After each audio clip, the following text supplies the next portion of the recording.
Continuamos en esta ocasión con la sesión número 30 de nuestra serie de disertaciones sobre el origen del cosmos y la vida. Te damos la bienvenida a esta sesión, estoy muy emocionado, creo que tiene material sumamente convincente que nos muestra cómo evolución realmente no tiene bases sólidas. En este caso estaremos hablando de los eslabones perdidos. Si no has visto las sesiones anteriores, te animamos fuertemente a que las veas porque tienen mucho material y creo que son importantes consideraciones para considerar, evaluar y tomar decisiones sobre si realmente somos resultado de procesos accidentales o si realmente Dios nos ha creado.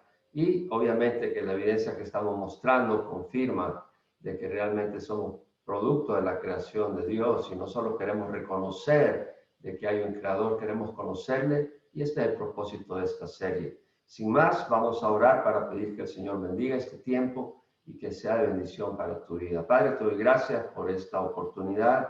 Gracias por permitirnos llegar a esta sesión número 30. Te ruego, Señor, de que esta información sea presentada y recibida de una manera que sea edificante y que sirva para ayudar a muchos a reconocerte a ti como creador y a conocerte. Te lo pedimos en nombre de nuestro Señor Jesucristo.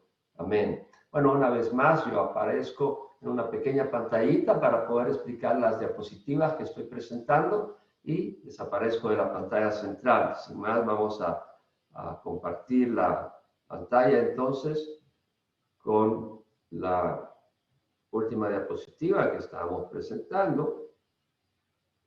Y aquí estamos y vamos a aparecer en la pantallita de arriba. Bueno, estamos ahora hablando de eslabones perdidos. Esa es la sesión, en la sesión de la sección Darwinismo, evaluación imparcial.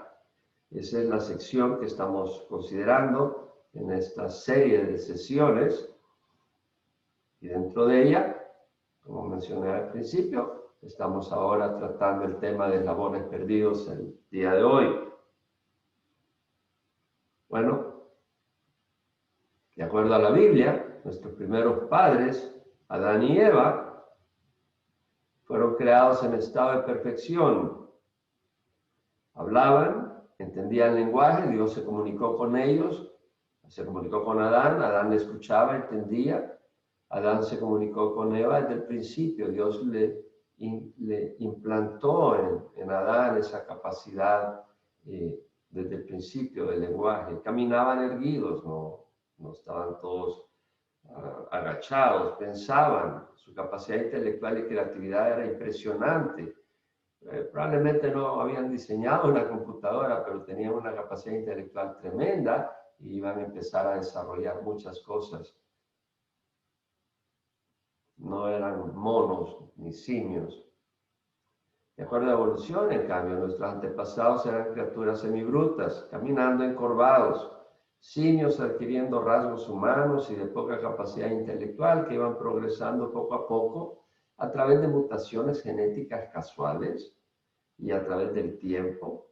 Según ellos, nuestros antepasados eran homínidos que fueron apareciendo cada vez con unas características más avanzadas hasta llegar al hombre actual. Una forma bastante triste, que supuestamente eran nuestros antepasados.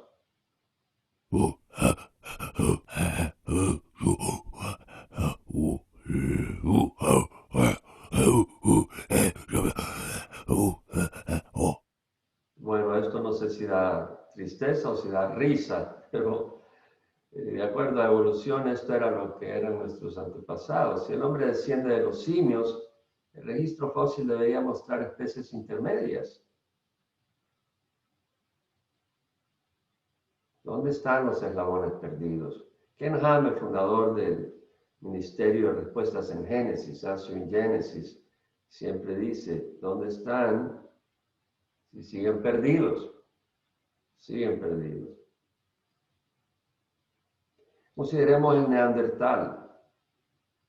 En la década de los años 60, cuando yo estaba en la escuela, el Neandertal se estudiaba como un antecesor al hombre moderno y como prueba de la evolución del hombre a partir del simio. Hoy se ha confirmado por la genética que no son una especie distinta. Y ese no es el único caso. Veremos cómo distintos eslabones han sido desmentidos o no tienen bases para poder declararse, para que se puedan declarar como los eslabones perdidos. Consideremos un artículo en el año 2006 sobre un hueso de Neandertal que supuestamente provee claves del ADN. Bueno, provee claves del ADN, pero veamos las conclusiones. Todd Soter, del Centro de Estudios de Orígenes del Ser Humano de la Universidad de Nueva York, que no participó en la investigación, pero evaluó un poco la información y dijo lo siguiente: realmente es asombroso que un fósil de 38.000 años esté dando suficiente ADN para que eventualmente se pueda obtener todo su genoma. Esto es algo muy asombroso. O sea, Todd Soter se asombra de que ADN pueda durar 38.000 años, porque los investigadores creen que la edad de este hueso, de este fósil, es de 38.000 años. Sabemos que el hombre en la Tierra solo tiene 6.000 años. ¿Cuál es la otra explicación? Hay una explicación menos asombrosa y más lógica por estar más apegada a la realidad. El hueso no es tan antiguo. Eso es lo más lógico. En el mismo estudio se menciona que los neandertales y los humanos anatómicamente modernos coexistieron en Europa por miles de años, hasta que los neandertales desaparecieron hace unos 28.000 años. De acuerdo a la evolución, los neandertales existen desde hace 400.000 años y el ser humano desde hace 180.000 años. Y de acuerdo a ellos, el ser humano en Europa llegó hace 40.000 años. Entonces ellos indican de que por un tiempo hubo una interacción entre los neandertales y los humanos en Europa. Ahora ellos han estado debatiendo, dice el artículo, si los dos grupos se aparearon entre ellos y si los humanos modernos llevamos algún remanente genético de los neandertales. Es decir, si los neandertales existieron desde hace 400.000 años en Europa y el ser humano llegó hace 40.000 años, pero los neandertales desaparecieron hace 28.000 años, entonces hubo un tiempo, unos 12.000 años, en que pudieron haber interactuado y aparearse. Bueno, si se aparearon, no eran especies distintas. Las especies distintas no se aparean. Lo más lógico es que los neandertales simplemente son humanos modernos. Es como comparar la anatomía de una persona de 2 metros o 1,95 con la persona que mide 1,50, 1,55 y pensar que son especies distintas. No lo son. Hay variedad dentro del ser humano. Interesante que el artículo decía que los análisis sugieren que el ADN humano y el del neandertal son del 99.5 al 99.9% idéntico. El neandertal no es una especie en transición. Otro artículo en el año 2010 por Randolph Schmidt. Genes de neandertales aparecen en europeos y asiáticos. Confirman de que realmente hubo una interacción sexual. Se mezclaron los humanos modernos con los neandertales. Investigadores dirigidos por Richard Green de la Universidad de California, Santa Cruz, David Rich de la Escuela de Medicina de Harvard compararon material genético obtenido de huesos de 3 neandertales con el de 5 humanos modernos. Compararon el ADN de ellos y la respuesta es sí, sí se aparearon, dijo Svante Pavo del Instituto de Antropología Evolutiva Max Planck en Leipzig, Alemania. Sus estudios sugieren que en Medio Oriente se mezclaron donde humanos modernos y neandertales vivieron hace miles de años.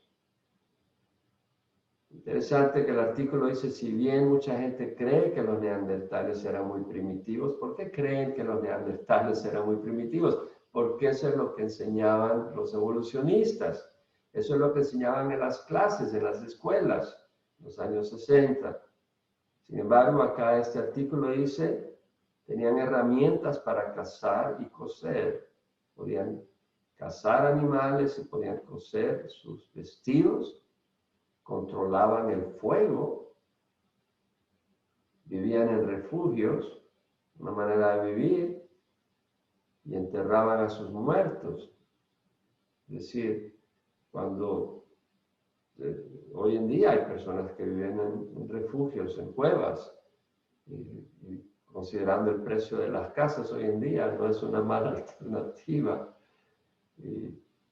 Pero vemos entonces que las características indican que no eran seres primitivos, homínidos, tipo orangután o lo que fuera.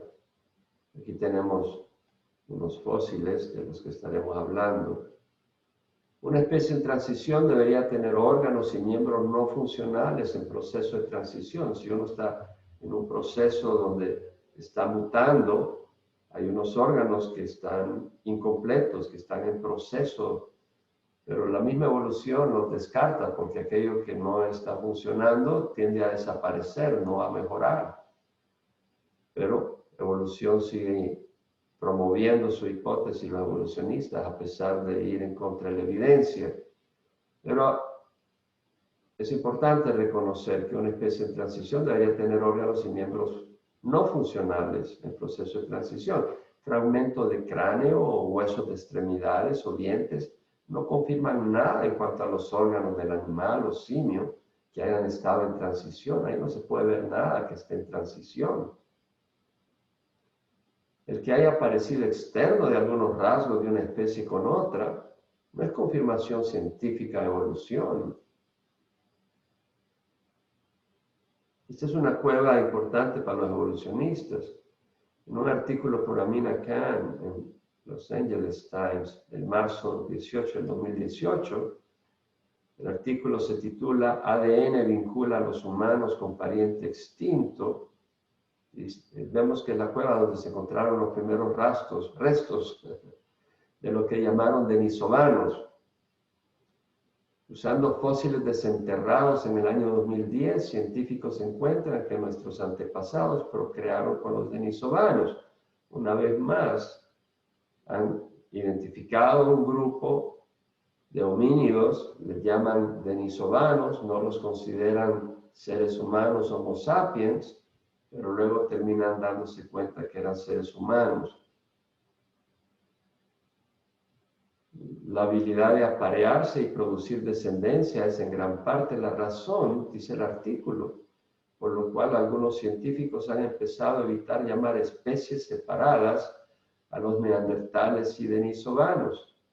O sea, los mismos evolucionistas ya no llaman especies separadas a los neandertales y denisovanos.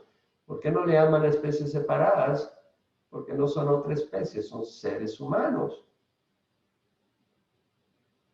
Siempre las ilustraciones son producto de la imaginación. Este es un ser humano, no veo yo que sea un homínido tipo orangután o lo que sea.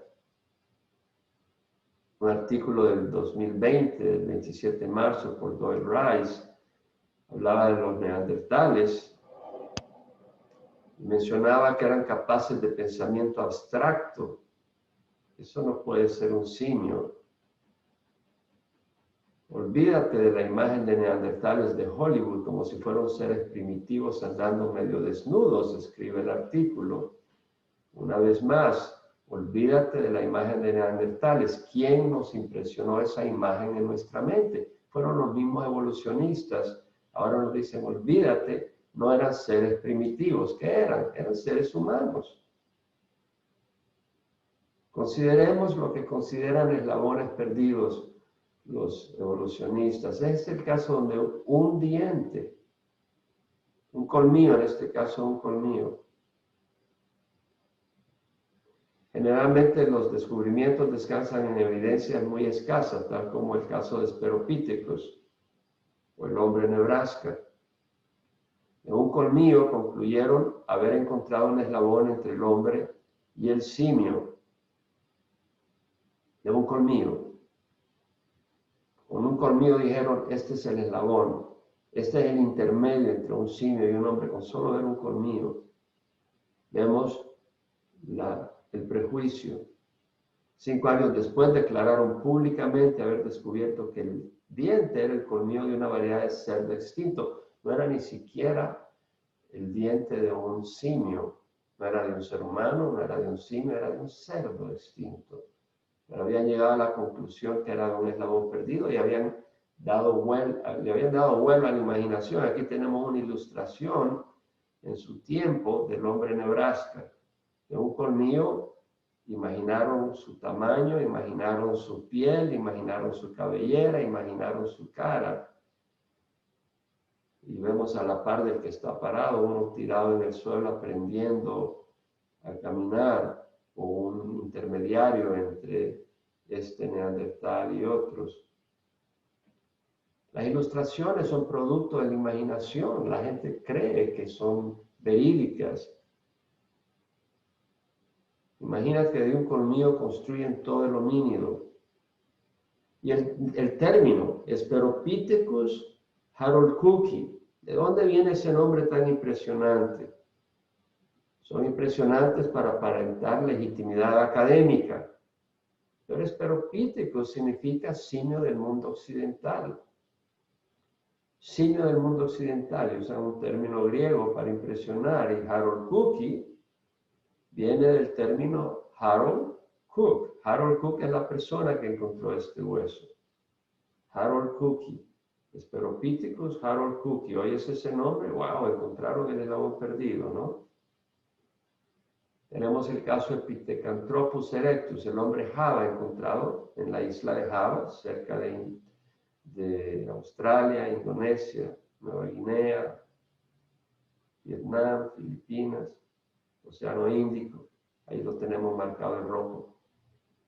Y en el pequeño cuadrito, aquí lo vemos en su orientación en cuanto al mapa mundial. Fue descubierto por Eugene Dubois en 1891 y 1892, 2 años, porque encontraron varios restos, 3 fragmentos. Encontraron el fragmento de un diente, del fémur y del cráneo, fragmentos. Un diente, fémur y un fragmento de cráneo. Pithecanthropus erectus, el nombre que le pusieron. Algunos lo consideraron restos de un simio, algunos dijeron, no, este es un simio. Otros lo consideraron restos del hombre moderno. Es interesante que el fémur fue encontrado a 15 metros de distancia donde se encontró el cráneo el año anterior. Ahora, ¿cómo sabes de que le pertenecen al mismo individuo? Están a 15 metros de distancia, ambos fragmentos. ¿Cómo sabes que pertenecen al mismo individuo?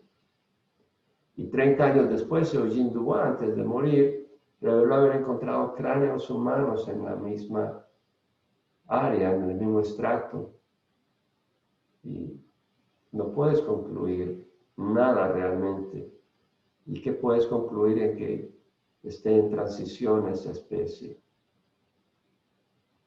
Pithecanthropus erectus. Pithecos quiere decir simio y anthropus quiere decir hombre. Hombre simio, le ponen el nombre de lo que quieren creer, que es un intermediario entre el hombre y el simio. Hombre simio.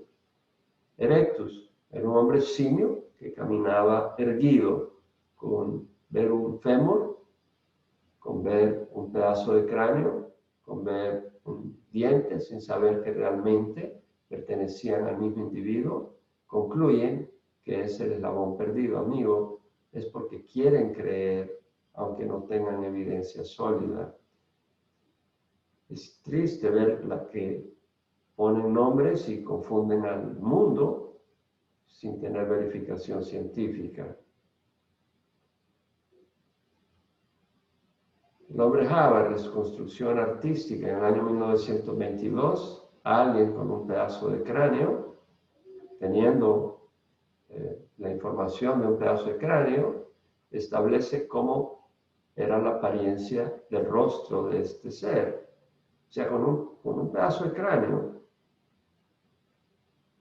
con esta sección de cráneo, logran identificar, según ellos, cómo serían sus ojos, su nariz, su boca, sus orejas, su cabello, su piel. Poca evidencia, pero mucha imaginación. ¿Cómo puede presentarse esto como evidencia científica? ¿Cómo puede seguir insistiéndose? Y qué triste cuando los cristianos decimos, wow, los científicos han comprobado esto y están afligidos de que la Biblia ha sido desacreditada. Amigos, no ha sido desacreditada. Los desacreditados son los que siguen proponiendo evolución, desacreditados ante la luz de la verdad.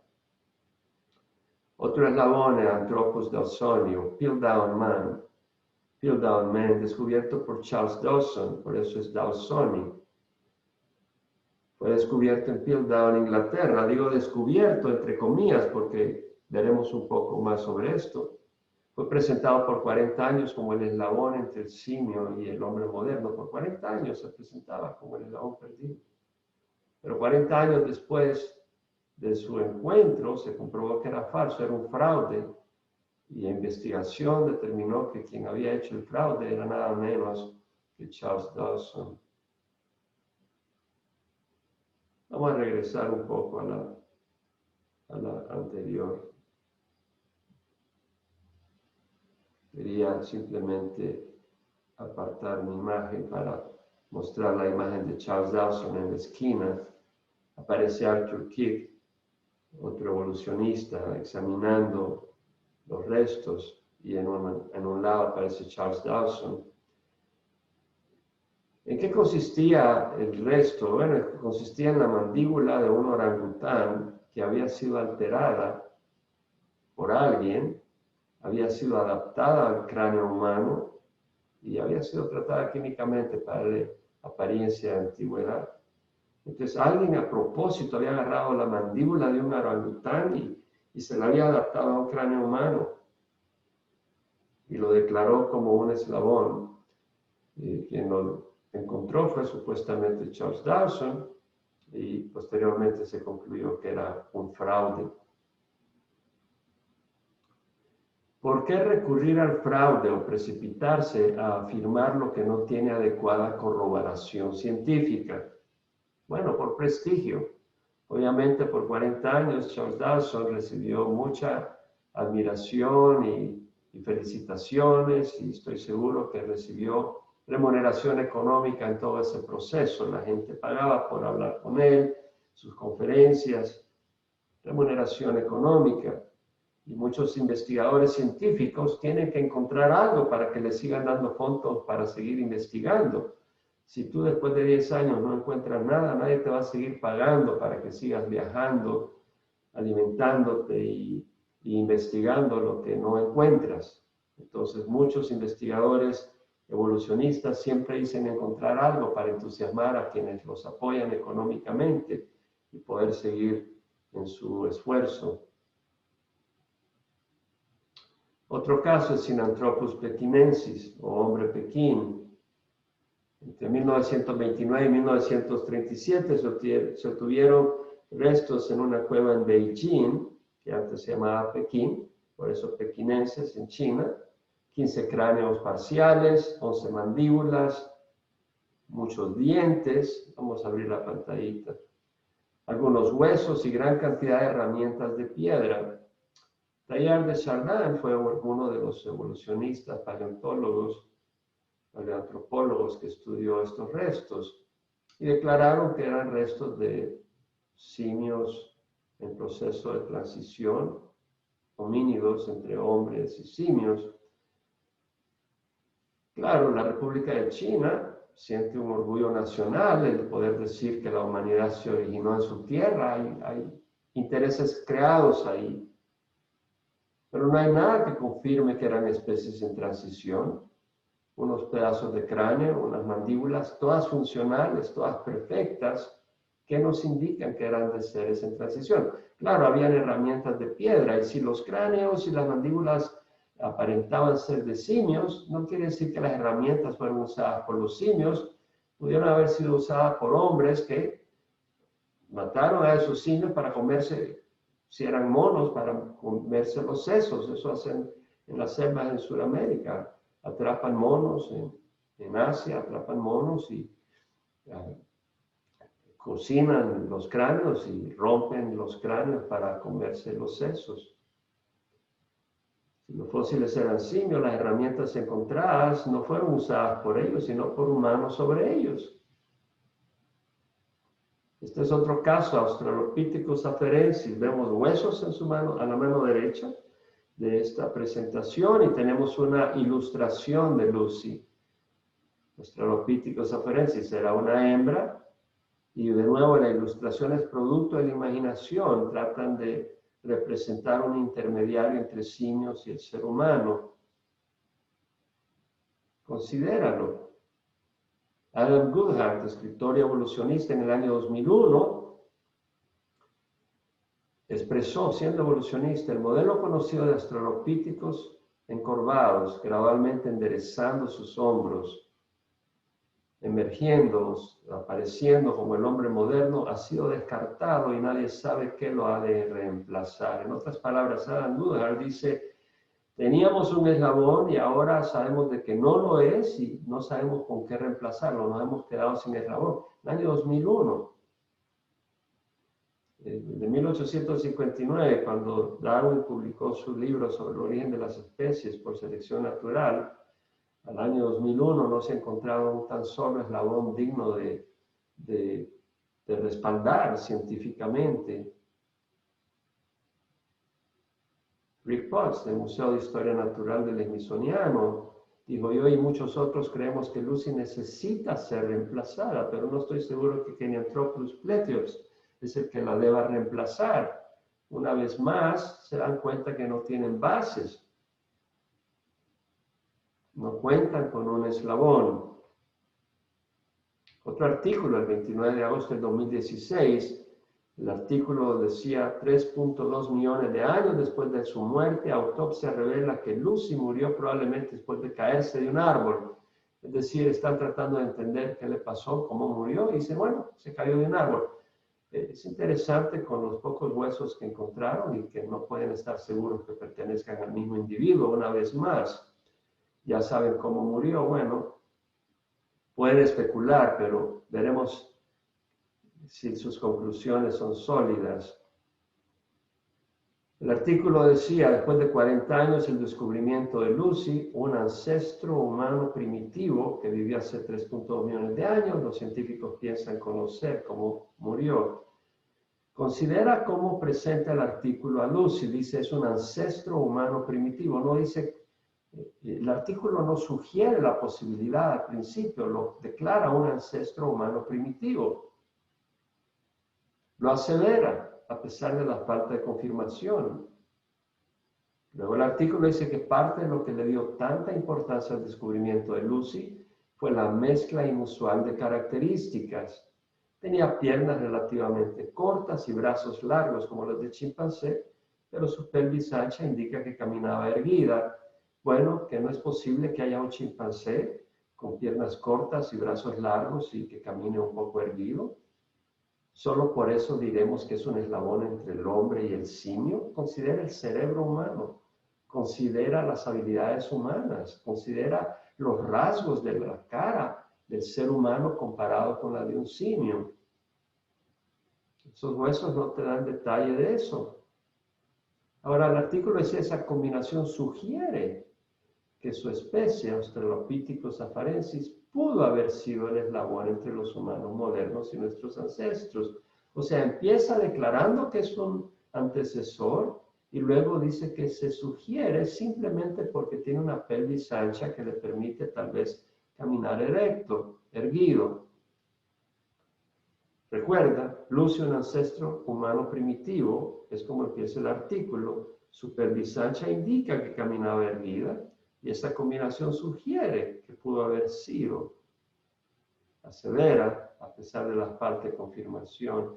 Y luego nota que dice que sugiere que pudo haber sido el eslabón, amigo. Si el hombre evolucionó de un simio, no debería existir un eslabón, sino muchos eslabones intermedios. Otro artículo en Orange County Register en el 2009 decía: investigación le da vuelta al eslabón hombre-simio. La gente piensa frecuentemente que evolucionamos de los simios, dice el artículo. Bueno, ¿por qué cree la gente que evolucionamos de los simios? Porque eso es lo que ha insistido la comunidad científica evolucionista. Ahora, este artículo por C. Owen Lovejoy, un investigador principal de Kent State University. Este es un científico, un investigador de una universidad en Estados Unidos que dice: los simios en cierta manera evolucionaron de nosotros. ¡Wow! ¿A dónde estamos llegando con nuestra manera de pensar por cerrar los ojos a la luz de la verdad? ¿Que los simios evolucionaron de nosotros? Si rehusamos y rechazamos la luz, no podemos razonar mejor que los simios. Un artículo por Mr. Hovland, una odisea evolucionaria en la revista Nature en el año 2000, decía: el cuadro mostrando una fila de homínidos cada vez en postura más vertical alta es simplemente ficción. Los mismos evolucionistas dicen: no hay evidencia de esto. Qué interesante, cuando esto era lo que se mostraba como prueba que hemos evolucionado de los simios y que la Biblia está desacreditada. Es una estrategia, una mentira que nace del diablo, del infierno. Un artículo por Mr. Wood, ¿quiénes somos? La revista New Scientist en el año 2002 decía: hay una idea popular de evolución humana, a la izquierda está la figura de un simio, a la derecha un hombre, entre los dos una sucesión de figuras, cada vez más humanas. Nuestro progreso de simio a humano se mira tan nítido. Es una imagen tan atractiva que hasta los expertos odian abandonarla, pero es una ilusión. Aquí vemos a un evolucionista diciendo: este cuadro de evolución es una ilusión, pura ilusión. Consideremos una vez más el prejuicio de los evolucionistas. En un artículo en el 2016 sobre las estructuras de los neandertales que supuestamente cubren la brecha con los humanos por Deborah Nedborn, en el LA Times, menciona que los arqueólogos concluyen que piezas de estalagmita quebradas y organizadas en círculos en una cueva en el suroeste de Francia son obra de seres inteligentes y no de osos u otros animales.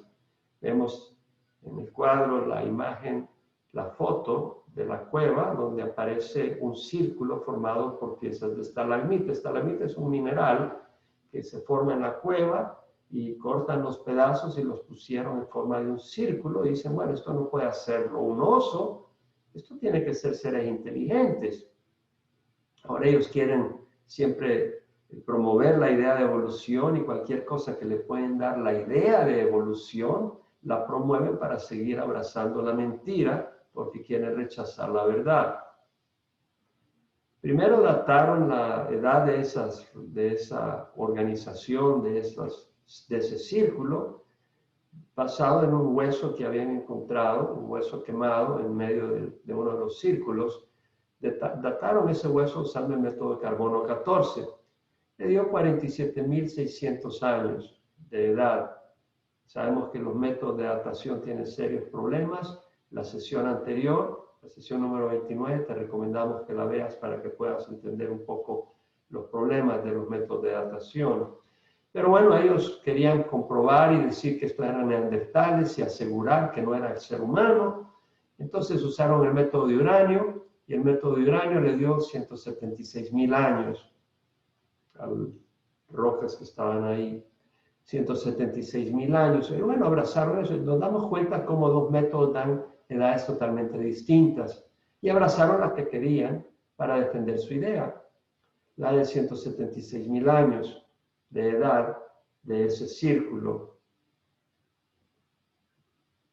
No contaban con fósiles de los seres que construyeron eso. Probablemente el hueso era de algún animal que habían sacrificado o que se habían comido. Ellos aseguran que los neandertales han existido desde hace 400.000 años y que el ser humano llegó a Europa hace 40.000 años y se le dio la edad de 176.000 años. Entonces los seres humanos no pudieron haber hecho esto en Europa. Entonces insisten que fueron neandertales porque no pudieron haber sido osos o otro animal, porque un animal no puede tener inteligencia para hacer esos círculos. Los arqueólogos creen que estos constructores eran avanzados, controlaban el fuego, había restos de una fogata, que tenían una estructura social avanzada, pero rehúsan creer que eran humanos. Consideremos, en el círculo, ahí tenemos la foto, y dicen fue un ser inteligente. El accidente y la casualidad no puede haber formado ese círculo, pero luego dicen los seres inteligentes que formaron esos círculos son resultado de accidente. Nos damos cuenta de la necedad de las conclusiones. Ven un círculo y dicen fue un ser inteligente, pero el ser inteligente que los hizo fue accidente. Es evidente la falsedad de todo esto.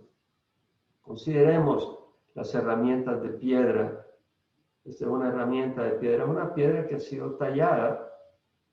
¿Cómo pueden saber que ha sido tallada? Bueno, tiene ciertos rasgos que aparentemente es difícil que puedan haber ocurrido por accidente y que probablemente estas piedras fueron usadas para cortar, para distintas labores. Una piedra que ha sido labrada, ha habido elaboración. Interesante que puedan reconocer en una piedra la mano de su creador, del que las modificó, y no pueden reconocer la mano del creador en nosotros.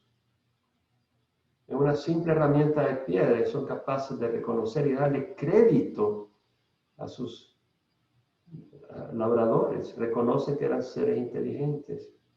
Pero ven la creación maravillosa del cosmos y de la vida en sus distintas manifestaciones y declaran que es casualidad. Amigo, esto debe de enojarte. Realmente, cuando yo considero toda esta información, no estoy tranquilo. Me apasiona, me duele, me levanta para decir, amigos, no crean esta mentira. Hay un Dios que nos ama. ¿Por qué insistir en que somos resultado de accidente?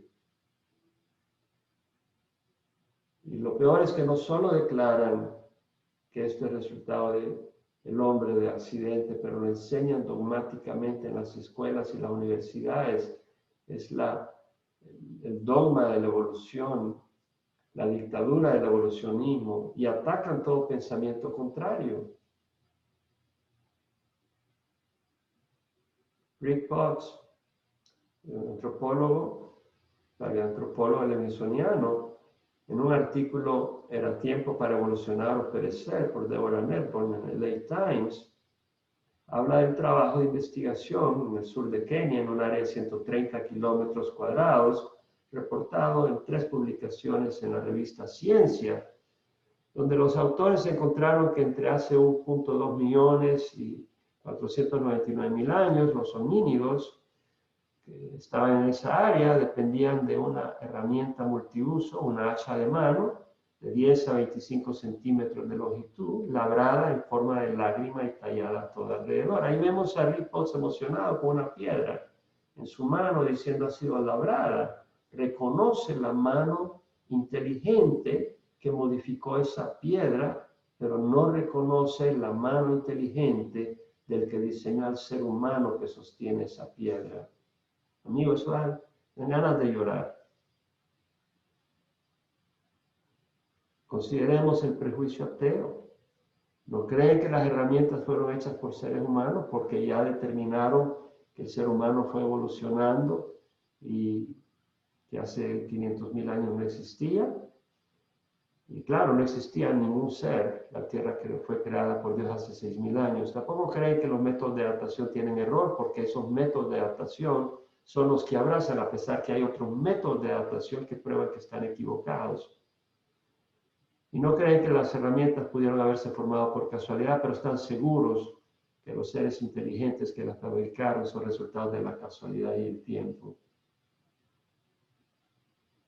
En ese artículo, Deborah Nedburn, vemos la ignorancia por cerrar los ojos a la evidencia, y no lo digo en forma de atacar a estas personas, pero exponer el error. Alison Brooks, una paleoantropóloga y arqueóloga de la Universidad George Washington, contribuyente a este trabajo, se preguntó: ¿nos volvimos humanos gradualmente o repentinamente? Es decir, el simio y el ser humano somos dramáticamente distintos. Podemos pensar en el futuro eterno, podemos considerar por qué existimos, en qué momento el simio dejó de ser simio y se volvió humano, donde tenemos características totalmente distintas y capacidad de hablar. ¿En qué momento el ser humano se volvió humano?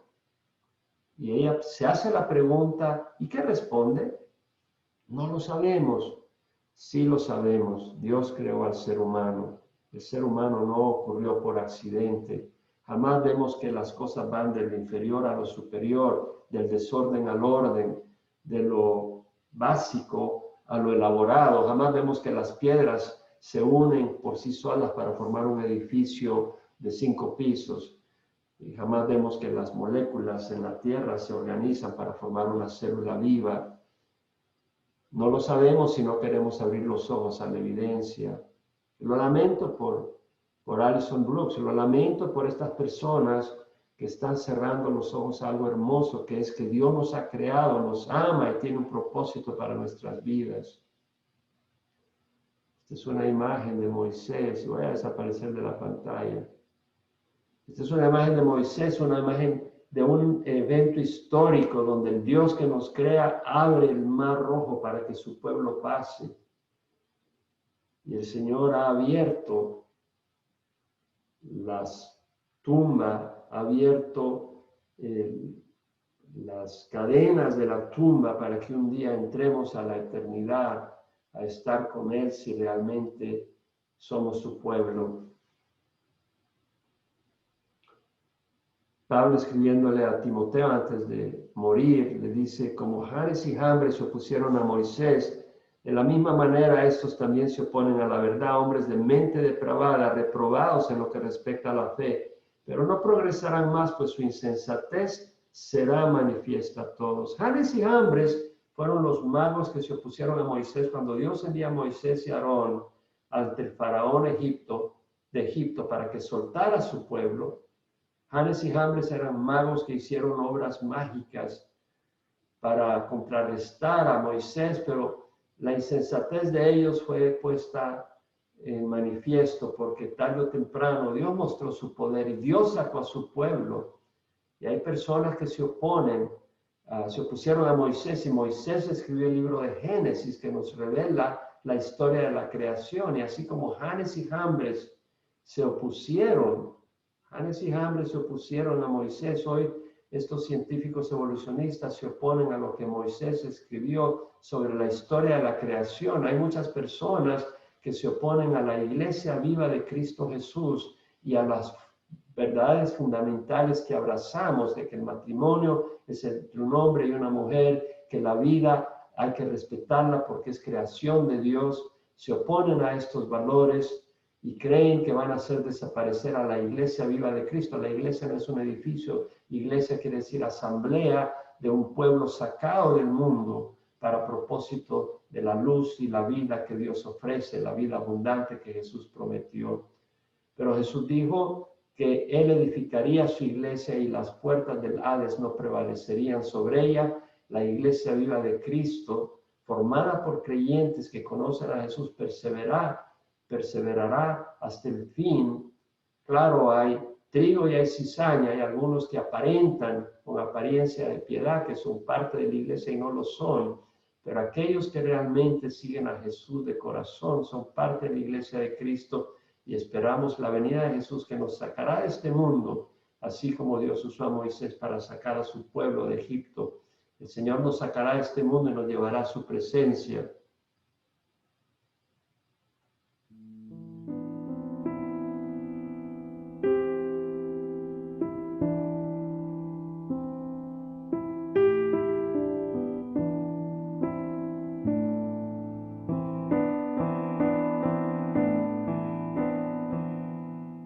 Pablo expresa en Romanos 1 que la ira de Dios se revela desde el cielo. Muchos quieren adorar a un niño en un pesebre. Jesús vino como un niño indefenso en un pesebre, pero luego murió en la cruz y resucitó y vendrá como un guerrero a poner orden a esta tierra. Dice, la ira de Dios se revela desde el cielo contra toda impiedad e injusticia de los hombres que con injusticia restringen la verdad. Porque lo que se conoce acerca de Dios es evidente dentro de ellos, pues Dios se lo hizo evidente. ¿Cómo? Desde la creación del mundo, sus atributos invisibles, su eterno poder y divinidad se han visto con toda claridad, siendo entendidos por medio de lo creado, de manera que no tienen excusa. Sus atributos invisibles, el ser humano, es resultado de gran sabiduría, de gran poder. El cosmos muestra el poder de Dios. Y todo esto se ha visto con gran claridad. Por eso dice Pablo, ha sido entendido por medio de lo creado, de manera que no tienen excusa. El que sigan inventando ideas para rechazar que Dios nos ha creado, para no honrarle, para no darle gracias a Dios, provoca la ira de Dios porque estos maestros, estos profesores, estos científicos están desviando y destruyendo la fe de muchos que Dios nos ha creado con la capacidad de reconocerle a Él. Y estas mentiras ciegan los ojos de las personas para que no reconozcan ni adoren a Dios ni obedezcan a Dios y sus leyes.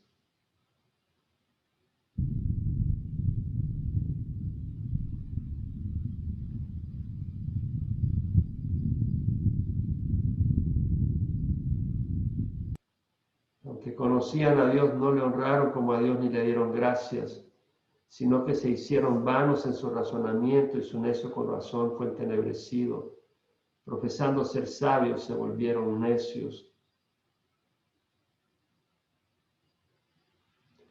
Amigo, yo quiero invitarte a reconocer que Dios ha dado evidencia que hemos sido creados y que realmente, si hay un creador, tenemos que buscarle y conocerle. Y Dios nos ha ofrecido, nos ha prometido a los que venimos a la luz cosas hermosas que Satanás, el enemigo de Dios y de nuestras almas, no quiere que nosotros abracemos. Jesús dijo, yo he venido para que tengan vida y la tengan en abundancia. El ladrón solo viene para robar, matar y destruir. Yo he venido para que tengan vida y la tengan en abundancia. Jesús, antes de ir a la cruz, él dijo, en la casa de mi Padre hay muchas moradas. Si no fuera así, os lo hubiera dicho. Porque voy a preparar un lugar para vosotros. Y si voy, vendré y os tomaré conmigo. Es decir, el Señor no iba a desaparecer, iba a morir en la cruz, pero iba a resucitar y resucitó. Y al tercer día resucitó y posteriormente, 40 días después, subió al cielo. Y los ángeles dijeron, ¿por qué miran a este como que si nunca regresará? Él regresará de la misma manera que lo vieron subir. Jesús viene por su pueblo y habitaremos los que creemos en Él en moradas celestiales. Los que no creen en Él, los que rechazan la evidencia que Dios nos ha dado, los que en su maldad y en su corazón de rebeldía rechazan al Señor, estarán en una oscuridad eterna. Pero ¿por qué abrazar la oscuridad cuando Dios nos ofrece algo mejor?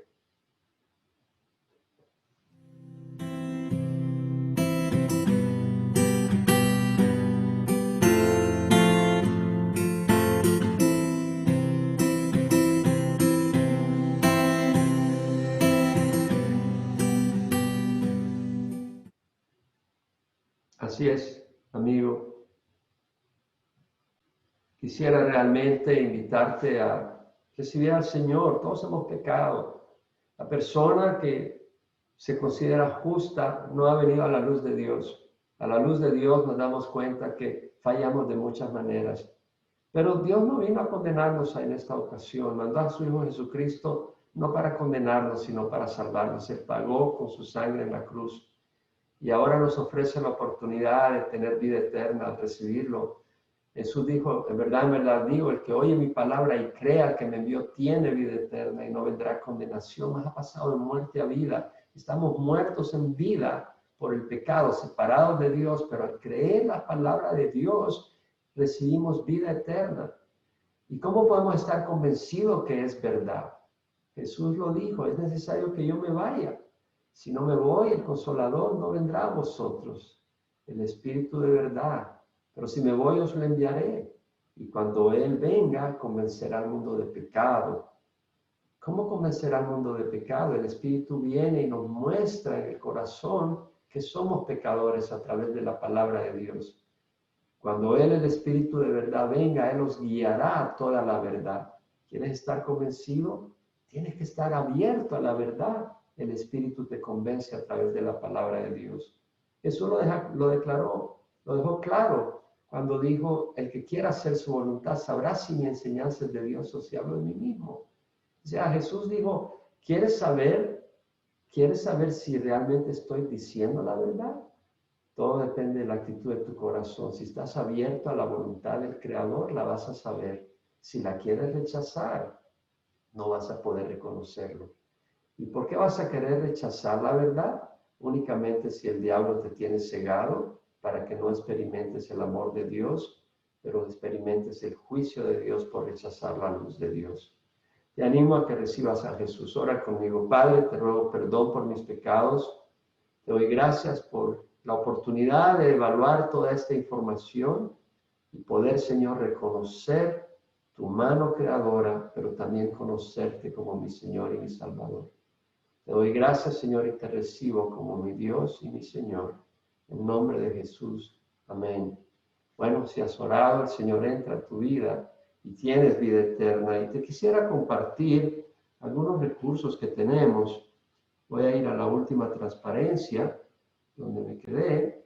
Vamos a pasar a la siguiente diapositiva, donde concluimos que aquí termina la sesión 30, no te pierdas la 31, con la ayuda de Dios progresaremos en esa, pero te recomendamos nuestros recursos en la página elvela.com, el verbo para Latinoamérica, o entendiendolasescrituras.com. Y en amazon.com tenemos algunos libros que puedes obtenerlos, pero el material en nuestra página elvela.com es gratis, puedes bajarlo y creemos que será de bendición. Terminamos pues aquí la sesión 30, esperamos continuar con la sesión 31, pero no sin antes agradecerte por permitir estar en tu hogar, en tu computadora, en tu celular y llevarte esta información y sobre todo en tu corazón. El Señor te bendiga, gracias por estar con nosotros en esta sesión, compártela con otras personas y que el Señor te bendiga. Hasta la próxima.